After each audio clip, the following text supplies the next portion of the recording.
After a busy summer with 3 international trophies, which saw Spain dominate the landscape, we are back with club football this Friday afternoon when the Premier League returns. Welcome back to the Plus Money Podcast as we get ready for another season of slamming over shot props, both teams to score, and plenty of drama along the way. I'm Andrew Passaro. He's Nick Dianni, and you can catch him at Nick Dianni and on the Kicks and Picks Pod at Kicks Picks Pod. You can catch me at Andrew Passaro. You can catch the podcast at the Plus Money Pod. We're back. Your the best sports betting. What is it? What do I call this thing? It's preseason for us too over here. The best soccer bets you can get in 15 minutes or less. That's the tagline. It's been, I'm a little rusty, just like a lot of teams. We have a full slate EPL. We're taping this on Thursday. La Liga technically kicks off today. We've got DFB Pokal this weekend. We got Serie A this weekend, which I have some bets It's all for. happening. I wanna quickly say yes, we did not tape a futures pod, because last year I was giving out Diogo Jota over 7.5 goals in the season. I was giving out Luis Diaz over 7.5 goals in the season. I was giving out Declan Rice over 4.5 goals in the season. We barely just this week got teams to finish in the top six, teams to finish top half. Frankly, teams to get relegated in the Prem only dropped on certain books this week.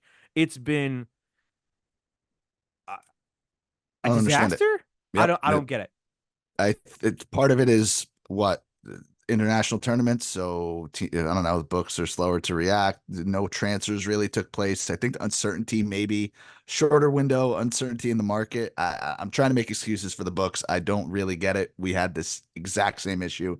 We tried our best to do futures episodes and had a lot of fun. Had some good conversation, but in terms of like giving good betting advice, impossible.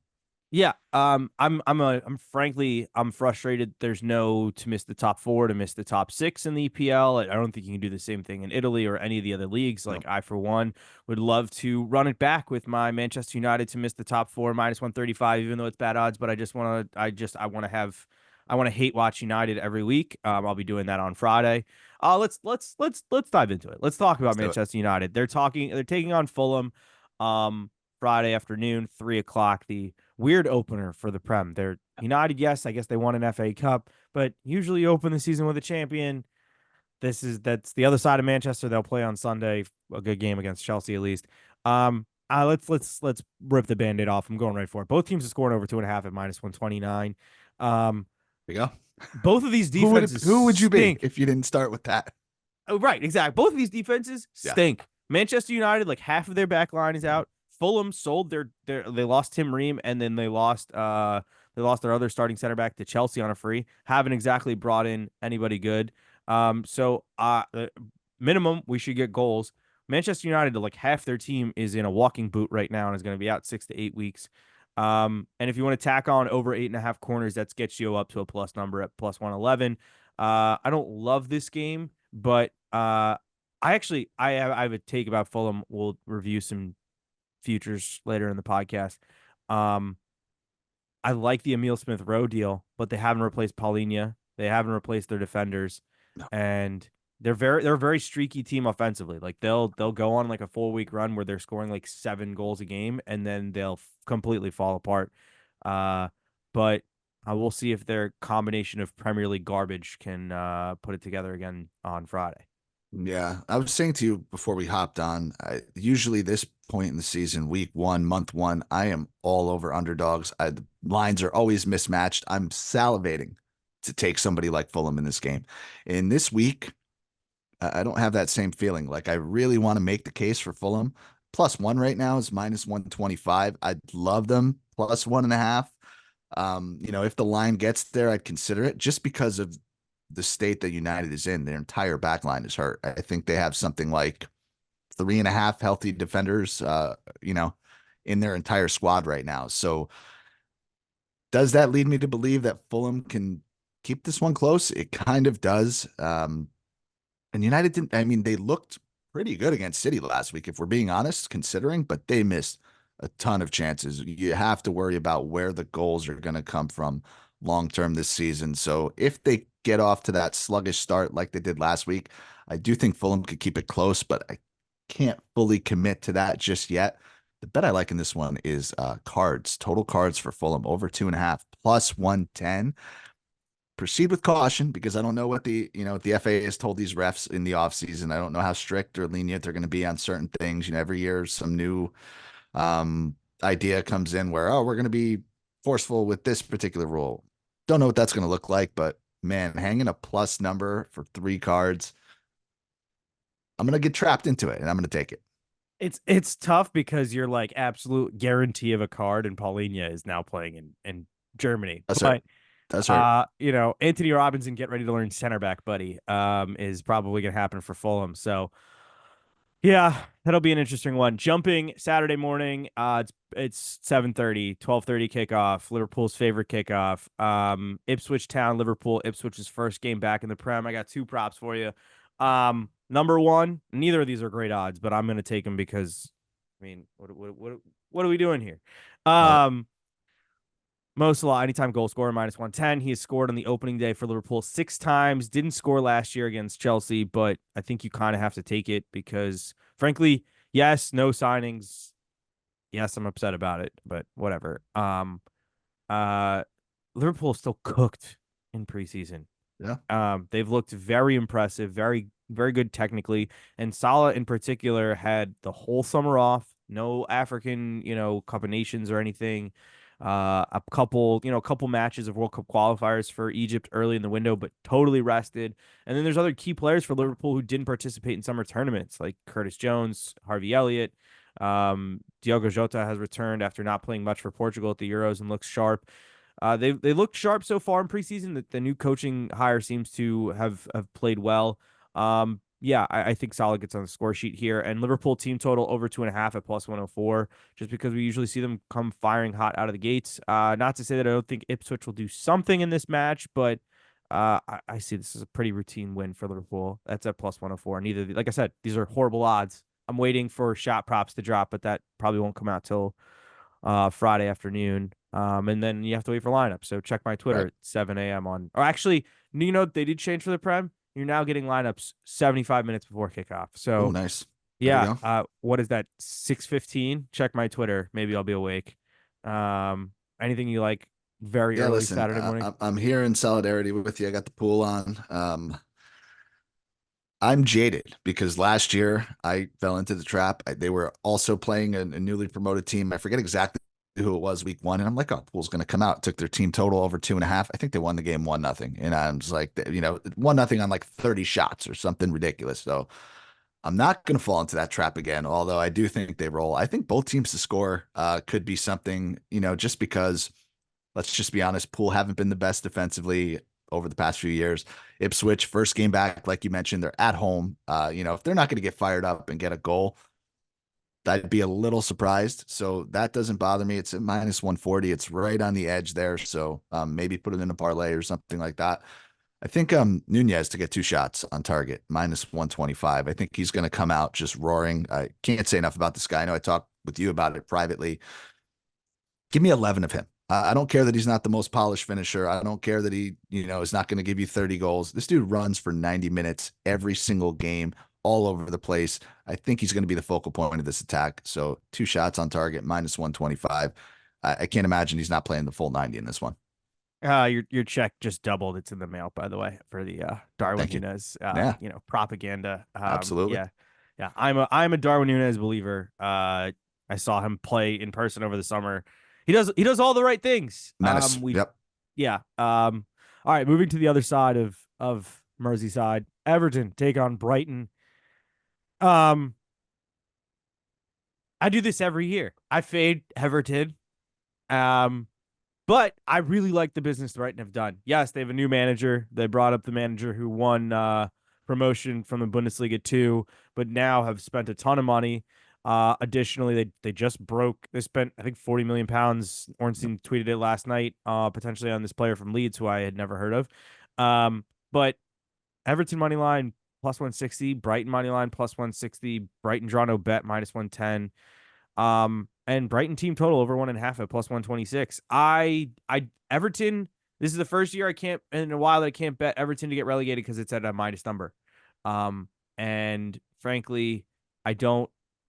Everton sold one of their two best players and haven't really replaced him. They signed Jesper Lindstrom from Napoli, who I liked a lot when he went to Napoli, and Did nothing.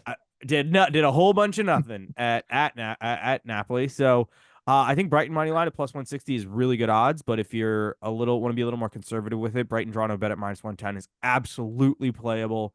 And I like their team total over 1.5 at plus 126. I think they get on the score sheet twice here. I think Brighton maybe could be back. I'm not going to say top six. I'm absolutely not saying top six. They are comfortably finishing in the top 10. But I believe again in the Seagulls. I'm gonna go the other way on this one. Wow. First of all, let me go out and say that this to me, like, we really have no idea what's gonna happen in this one. Anything could happen, right? There's nothing, no result in this game would surprise me, but I have to kind of see it from Brighton before I start betting on them again, because I think they burned me and a whole lot of people last year. So can they do it? Yeah, they can be a top half of the table team again. They could finish in that 6, 7, 8 spot if they have a tremendous year. But I have to see it. And I think Everton, quite honestly, whether we want to admit it or not, has really looked good over the past 18 months. I mean, they had that minus 10 point deduction last year. That's like the only reason they were even close to relegation. They were like comfortably 11th or 12th, I think, without that. So I think Everton started to figure it out. I kind of like the under in this game, maybe under 2.75 at minus 130. I think it's going to be a slow start, 1-0 either way, 1-1. I could definitely see if it's a 3-goal game, you'll get half your money back. And I was kind of leaning Everton draw no bet at minus 120, just as kind of a cheeky out of nowhere, nothing really to back it up. But oh shit, Brighton didn't get the result. They drew or they lost to Everton. Wow, didn't see that coming. You have to have at least one of those in your card. I like Everton at home. All right. Moving on. One of the longest away trips in the Premier League opening weekend, a newly promoted team, Newcastle taking on Southampton. I am bullish on Newcastle this year. I know they haven't made any big moves, but what they don't have to deal with is, one, Tonali should be back, Yep. allegedly. As far as I know, yeah. Yeah, Tonali should be back. That's another piece in midfield. And additionally, they're not playing in Europe at all. No. And the last time we saw them not play in Europe, they played very well all season, made top four. And I think that's going to play to their advantage. I also remember them getting a huge win on opening day last year. Eddie Howe, I think, still would love the England job, and it's definitely more open now that Pochettino is coaching the U.S. Newcastle minus 1.75 plus 110. I'm there for it. I am there for it. And I like Newcastle in over 3.5 in the game at plus 160. I think Southampton haven't done anything. I think they could get pasted pretty bad here. It kind of feels like Isak, Brace, and then I don't know, some random Englishman that I've never heard of for Newcastle getting it. Well, yeah. It feels like Anthony Gordon gets a goal and an assist. We got Isak with a brace. Then some random Newcastle kid, some Geordie, comes on in like the 65th minute and scores on his debut. I don't know. Yeah, I have nothing really to add to that. I think maybe Newcastle team total over 2.5 at even money. It could be another way to go about it, but there's really not much else to find in this game. They're just a massive, massive favorite. I think for a good reason. I think they roll in this one. 2-goal win, probably pretty comfortably. Yeah, that's why the minus 1.75 feels at plus 110 feels very good value there. Yep. I have some things for Forest and Bournemouth, Arsenal, Wolves, West Ham, and Aston Villa. I will say Villa have not won at West Ham since 2011, and West Ham draw no bet minus 116 until this week. Oh my God, we're on opposite. Wait, this is like the first show in the history of ever that we've been on opposite sides. I'm not officially giving it out. I'm waiting for lineups. I'm waiting for lineups. I'm just saying. That's what the research told me. That's all I got. But yes, this is weird. We got to reset the clocks. Chelsea, Manchester City is the big one on Sunday. Oh, last thing, Brentford Palace. Last 3 matchups between these two at Brentford have ended in a draw plus 245. Palace had a ton of players away at international duty. I don't think Brentford are going to be good this year, but they have home field advantage. You tell me that one doesn't scream 1-1. Definitely, it screams. I still don't know what's going to happen with Palace week to week, like it's been for the past 5 or 6 years. That's why I can't. That's why I can't in good conscience bet it. Even though I said at the beginning of the summer, "Hey, this entire Palace team is playing international football. Get ready to fade them for the entire like first 6 weeks of the season." But they're playing Brentford, Chelsea, Manchester City. The we got money illegally, but derby. Um, I'm not bitter. Uh, Chelsea been a mess in preseason. Like I think their only win came against. I don't think they played Wrexham, but or maybe they beat Wrexham, and then I think they beat Club America, and everything else has been diabolically bad. Defense looks a mess. Midfield looks somewhat okay. I mean, I know Cole Palmer wasn't out there for all of it, um, but City money line at minus 25, 125 is a gift. Um, City team total over 2.5 at plus 196. I don't love because I don't know if Chelsea are going to give up that many goals on opening day, but I think I'm just going to rock with City money line at minus 125. Like, yeah, I got to see lineups, but Holland had the summer off. Like, Yeah. Um, I'm trying to talk you out of it, and I don't think I can. I mean, City didn't really look good last week against United. I don't know how much of that's rust. I don't know how much of that was players in the starting 11 weren't starting.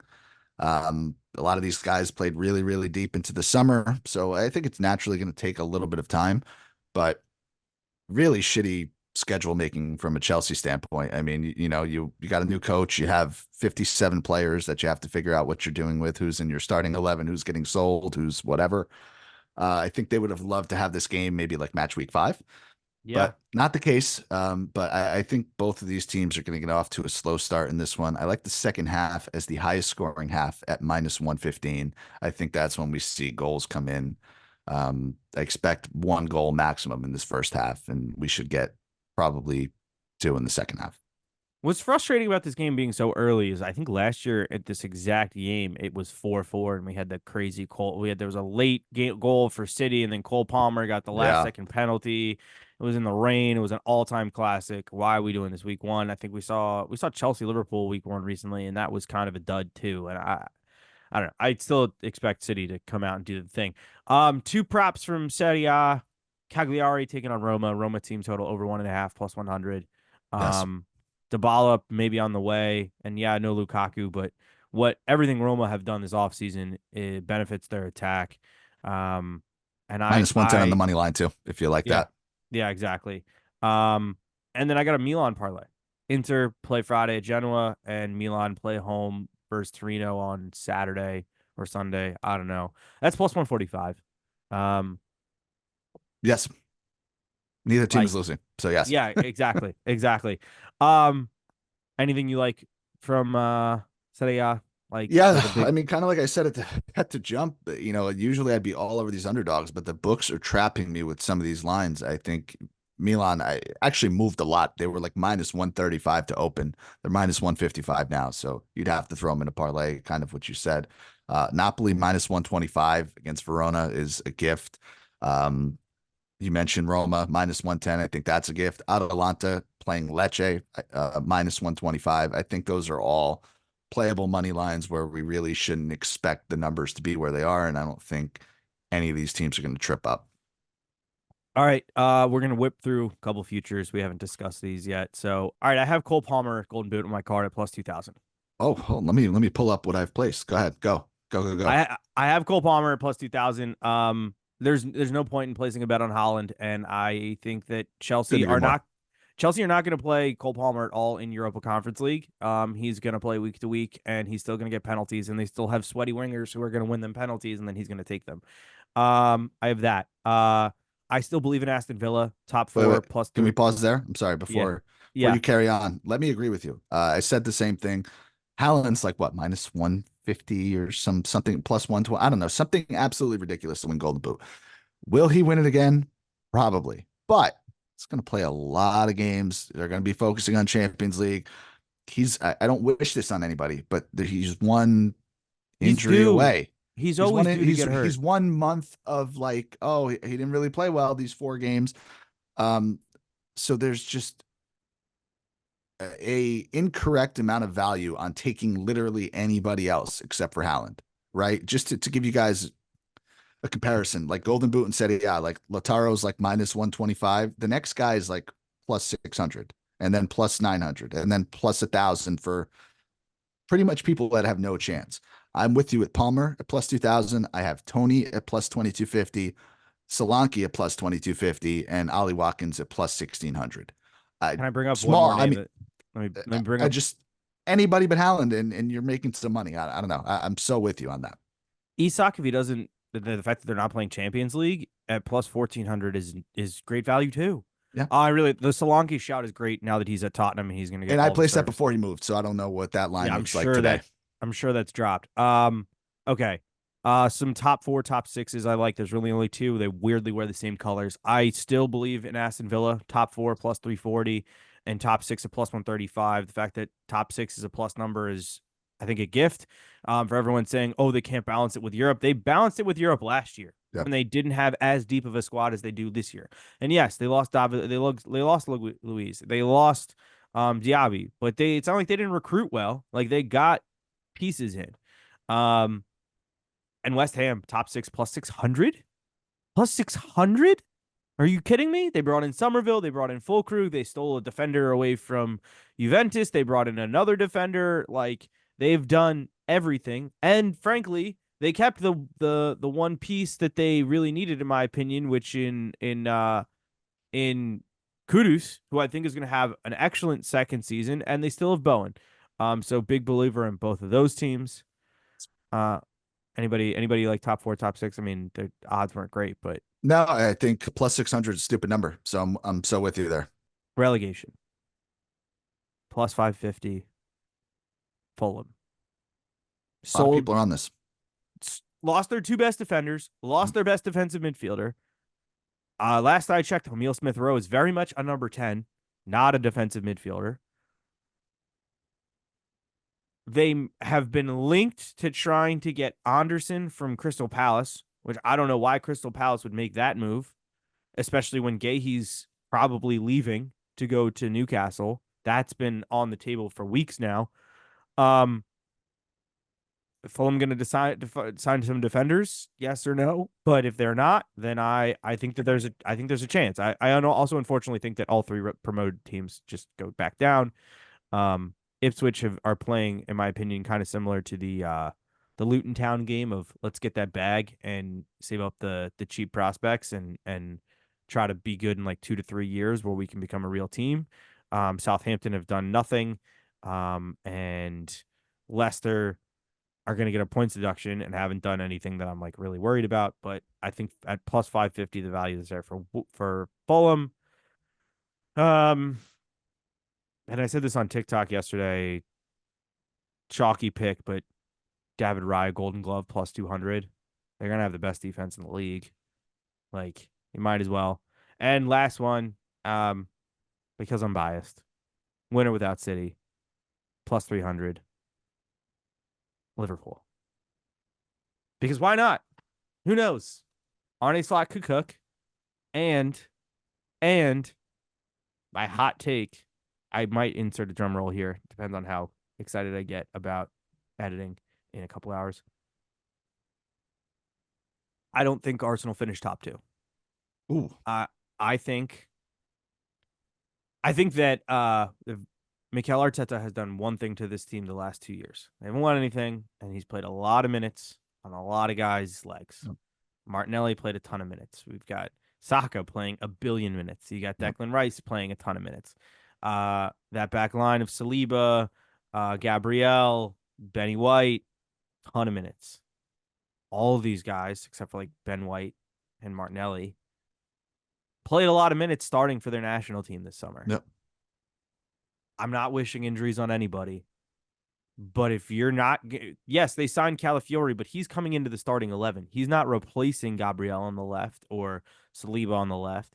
That's the only signing they've done. They haven't made any signings to bolster the attack. They haven't signed a striker. They're going to continue to just run out the same team out there. High intensity games. Champions League's adding 2 more legs. They should be expected to win one of the FA or League Cup. injury crisis at Arsenal. Are you telling me it's not going to happen? Because I would believe it happens. Yeah, I'm with you, and I'm with you in the sense that they need a striker. They need somebody that they can depend on game in and game out to do the deed. And that's not to say they need a 20 goal scorer. Every team would love a 20 goal scorer, but they don't have a guy that dependably is going to play in that position and do the things that a striker needs to do. That's going to occupy the space. That's going to make the defenders work. That's going to make the goalkeeper work, right? Havertz is, we know what he is. I don't know. Who's their backup? Is it still Jesus? Is Trossard still there? Like these, I don't know. Like this, it's just this weird. It's a good and bad problem to have. You have all this attacking talent, but like nobody to really just kind of It's the old be the college man when you football. need a man. You know It's what I the mean? old it's the old college football team that has two starting quarterbacks. Or start Exactly. or what pronunciation was that? If you have two starting quarterbacks, you don't have one, which means you Right. don't have the guy. And that's the thing with Arsenal. And like ever since the Shesko rumors dried up, I haven't heard a single name for them. No, And like it's funny because Chelsea's sniffing around for Osman. Osman fits 10 times better at Arsenal. yep, no question. I don't know. Their problem, not ours. Exactly. Exactly. All right, that will wrap it up for us today. We'll be tweeting, we'll be posting.